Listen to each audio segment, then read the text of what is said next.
Krishna friends, good morning, welcome back to JP lifestyle Bangla blogs. আর আজকে হলো কি বার না, আজকে সোমবার। আজকে হলো সোমবার, এখন বাজে হলো সকাল 8:30। তা ঘুম থেকে উঠেছি অনেকক্ষণে। তা হাত মুখ দিয়ে ফ্রেশ হয়ে আসলাম, একটু পরে স্নান করব। তো সকালে ভগবানকে দেওয়া হচ্ছে রুটি আর সবজি। তো এখন রুটি সবজি খেয়ে নেব, খেয়ে নিয়ে তারপরে স্নান করব। তো ফ্রেন্ডস, তোমাদের কি পায় আগের থেকে অনেকটা ভালো আছি। তো তোমরা কেমন আছো অবশ্যই কমেন্ট করে জানিও। আর আমার ভিডিও যদি ভালো লাগে অবশ্যই লাইক করো, কমেন্ট করো, শেয়ার করো এবং পাশে থাকা বেল আইকনটি ক্লিক করে দিও, যাতে ভিডিও ছাড়ার সাথে সাথে নোটিফিকেশন পেয়ে যাও তোমরা। দেখতে পাচ্ছ মুখের এই যে গোটাগুলো, এগুলো কিছুটা অনেকটা কমে গেছে। ঠান্ডা লাগাচ্ছি না, কারণ ডাক্তার বলছে ঠান্ডা লাগাইতে না, ঠান্ডা লাগলে পরে বেশি শরীরে একটু ব্যথা হয়, তার জন্য ঠান্ডা লাগাইতেছি না। 9টার সময় স্নান করব, 9টা-10টার দিকে স্নান করব। তো এখন আমরা খেয়ে নেবো রুটি আর সবজি, সেটাই তোমাদের সাথে শেয়ার করব। তো তোমরা ভিডিওটি স্কিপ না করে দেখতে থাকো। আর ওইদিকে দেখো বাবা রেডি হয়ে যাচ্ছে, বাবা যাবে এখন দোকান আর কি কাজে। তো বাবা কাজে যাবে এখন, তোমাদের সাথে আবার পরে কথা হচ্ছে। এই দেখো এখানে আছে রুটি আর এখানে আছে সবজি। তা আমি দুইটাই রুটি খাবো, বেশি খাবো না।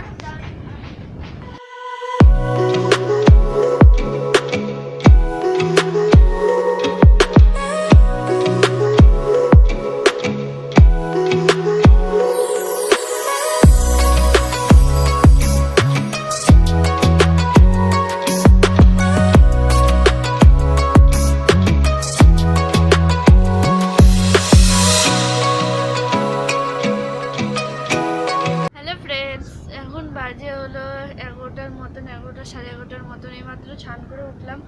আর হলো একটা নতুন সদস্যকে এনেছি আমার বাড়িতে, সেটা তোমাদেরকে দেখাবো। মানে কি বলবো, আগে তোমাদেরকে দেখিয়ে নিই তারপরে কথা বলি। থামো, এই দেখো, থামো দেখাচ্ছি, ব্যাক ক্যামেরা দিয়ে দেখাচ্ছি। তো এই দেখো আমার পরিবারের নতুন সদস্য। তা একে একটু আগে আমি নিয়ে আসলাম। আসলে কি হয়েছে সেই গল্পটা করি, আগে দেখে নাও ভালো করে। ওকে আমি ঢেকে রেখেছি কারণ ঠান্ডা পড়ছে, ঘুমায় আছে, থাকুক। তা ওকে ঢেকে রাখি, থাকুক, ও একটু ঘুমাচ্ছে। তা রাস্তার মধ্যে ওকে দেখলাম কিরকম অসহায়, মানে মাটা ওর কেউ নাই। তাই আমি ভাবলাম কি নিই, ওকে নিয়ে পুষি। তখন দেখে খুব খারাপ লাগছিলো। আর আমাকে দেখে আছে না, আমি রাস্তায় গেছিলাম একটু, আমাকে দেখে আমার পিছনে দৌড়াইতেছিল, আমার খুব ভালো লাগছে। তো ওকে নিলাম। ওকে এখন সকাল এনে মুড়ি খেতে দিছি, মুড়ি আর রুটি। তো সকালবেলা যেহেতু আমরা রুটি খেয়েছি, সেই রুটি খাইতে দিছি। তো এখন ভাত হয়ে গেলে ভাত দিব। তো একটু বড় মনে হয়, 3-4 মাসের বাচ্চা হবে এটা মনে হয়, এখন জানি না আমি। তাইকে মানে ডাক্তারের কাছে দেখাতে লাগবে, তো দেখাবো অবশ্যই। এখনো পর্যন্ত কেউ জানে না, মা তো নিতেই দেবে না, আমি জোর জবরদস্তি দিলাম। তো এনে এখানে একটা বাক্সর মধ্যে ওকে ঘর বানিয়ে দিলাম। গাটা পরিষ্কার করে দিয়েছি, যেহেতু রাস্তায় ছিল। তো গরম জলের মধ্যে কাপড় ধুয়ে এটা দিয়ে গাটা পরিষ্কার করে দিয়েছি, ওকে ডাক্তার দেখাতে লাগবে। তো আমাদের কুচবিহারে পশু হাসপাতাল আছে, একদিন ওকে নিয়ে যেয়ে ডাক্তার দেখাবো। তা ওকে এখন খেতে দিব, দুধ ভাত দিব খেতে। দুধ গোয়াল দুধ দিয়ে গেলে দুধ দিয়ে ভাত দেবো ওকে। কোনো তেল মশলা জাতীয় কিছু জিনিস দিব না। একটু মানে ওর প্রবলেমও আছে, স্কিনের প্রবলেম, ওকে আগে পুরোপুরি ভালোভাবে সুস্থ করবো। তা আমার আগেও একটা কুকুর ছিল, তো ওর নাম ছিল মতি। তা খুব খুব খুব কিউট ছিল আমার বিয়ের আগে। তা একবার আমরা গেছিলাম একটা জায়গায়, ও আমাদের পিছনে পিছনে গেছিলো, তারপর আমরা চলে আসছি, পিছনে পিছনে আসছিলো। তা মানে তখন ও রাস্তার আর কুকুরের সাথে মিশতে মিশতে একটু ঘোরাঘুরি শিখে গেছিলো। তো আমি পরে আরও আমাদের পিছনে আর অর্ধেক থেকে তারপরে আর আসেই নেই। পরে আবার প্রতি খোঁজ করছি, তার সন্ধ্যা লেগে গেছিলো। পরের দিনে খোঁজ করছি যে ওর বলে অ্যাক্সিডেন্ট হয়েছে রাস্তার। তো এখন জানি না সত্যি না মিথ্যা, কিন্তু কুকুরটা পুরো পোষ মানছিল আমাদের বাড়িতে।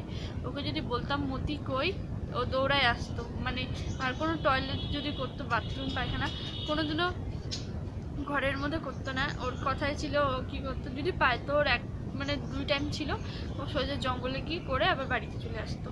এরকম কিউট ছিল। তো একে এখন খেতে দিব। তো এর নাম কী রাখবো অবশ্যই তোমরা কমেন্ট করে জানিও। তো একটা ভালো নাম তোমরা বলো। তা আবার পরে দেখা হচ্ছে তোমাদের সাথে। দেখো বন্ধুরা, ওকে ভাত দিছি খেতে, আর ও কি খাচ্ছে, ওর খিদা পাইছিল খুব। তো ওই যে ওখানে দিছি ওর জন্য জলের গ্লাস, আর এই যে খাবারের বাটি বানাইছি, তো খাইতেছে, খিদা পাইছে ওর, তো খাক।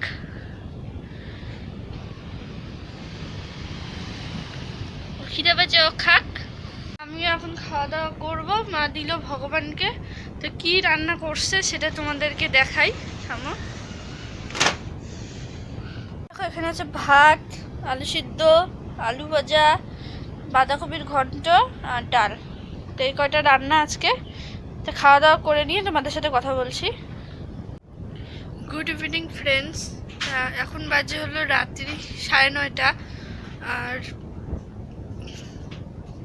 পরে আর কোনো ব্লগ করিনি, কারণ তোমরা যখন দেখতে পারলে যে আমি কুকুরের বাচ্চাটাকে এনেছিলাম, তো কুকুরের বাচ্চাটাকে খেতে দিয়েছি, খাওয়া দাওয়া করে তো আমিও খেতে বসেছি।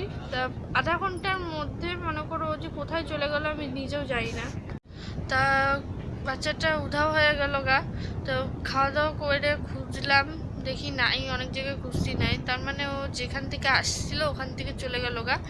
তারপরে আর কিছু বললাম না, খোঁজ নিচ্ছি যে যার বাড়ি থেকে আসছিল, মানে যেখান, তো মানে কারণ নিশ্চয়ই কোথা থেকে আসছিল যে জায়গা থেকে, তো সেটা হলো মানে আমাদের এদিকে স্কুল আছে, ওই স্কুলের ওই দিক থেকেই আসতে দেখছিলাম আমি, তার মানে ও চলে গেছে গা ওই দিকেই।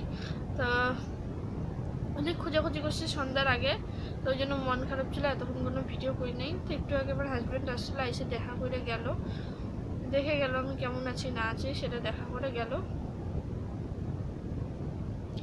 তা কালকে তো একাদশী, এখন রাত্রে খাওয়া দাওয়া করবো। তো রাত্রে ওইগুলোই খাওয়া দাওয়া, দিনের সব আছে, খালি রাত্রে তো ওই খাবারগুলো খাওয়া হবে, খালি গরম গরম ভাত আর পাঁপড় ভাজবে মা।